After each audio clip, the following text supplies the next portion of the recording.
సరే కిష్కింద మూవీకి వచ్చాము. ఎవరైనా ముసలోళ్ళు ఉండే మట్టికి హార్ట్ పేషెంట్లు అయితే రావద్దు, ఎందుకంటే శవాలు ఇంటికి తీసుకెళ్తారు.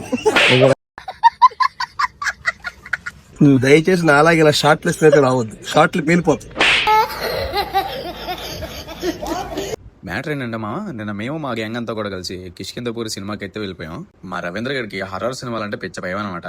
పైగా అది కూడా నైట్ టైం వచ్చాం మేము. ఇంకా మూవీలో హర్రర్ సీన్స్ రాగానే మా రవీంద్ర గారి థియేటర్ మొత్తం లైట్లు ఏంట్రా బాబు అని అరుస్తాం మొదలెట్టాడు. ఇంకా బ్రేక్ టైంలో ఏం చేయాలి తెలియక బయట నుంచి నేను లోపలికి రాను రా అని చెప్పేసి బయట నుంచి అన్నాడు. ఈ లోపు మా ఫ్రెండ్ కార్తిక్ అయితే కనిపించాడు. వీడియో నేను పెద్ద ఇన్ఫ్లుయెన్సర్ లా ఫీల్ అయిపోతుంటాం. ఇంకా మూవీ రివ్యూలోకి వచ్చేస్తామా. సినిమా అయితే సూపర్ ఉంది. స్ట్రిక్ట్లీ 18+ అనమాట. పిల్లలతో మాత్రం అస్సలు వెళ్ళకండి. సినిమాలో హర్రర్ ఎలిమెంట్స్ అయితే చాలా బాగున్నాయి. స్టోరీ టెల్లింగ్ తో పాటు వచ్చిన హర్రర్ సినిమాలు అంటే చాలా ఇష్టం నాకు. విరూపాక్ష తర్వాత నాకు నచ్చిన one of the best movie ఇదే. ఫ్లాష్ బ్యాక్ ఎపిసోడ్ కూడా చాలా బాగుంటుంది. అండ్ అలాగే దీనికి పార్ట్ 2 కూడా ఉన్నట్టు క్లైమాక్స్ లో రివీల్ చేశారు. సో దట్స్ ద వీడియో మామ. మీరు కానీ ఈ మూవీ చూస్తుంటే మీకు ఎలా అనిపించిందో కామెంట్ చేయండి.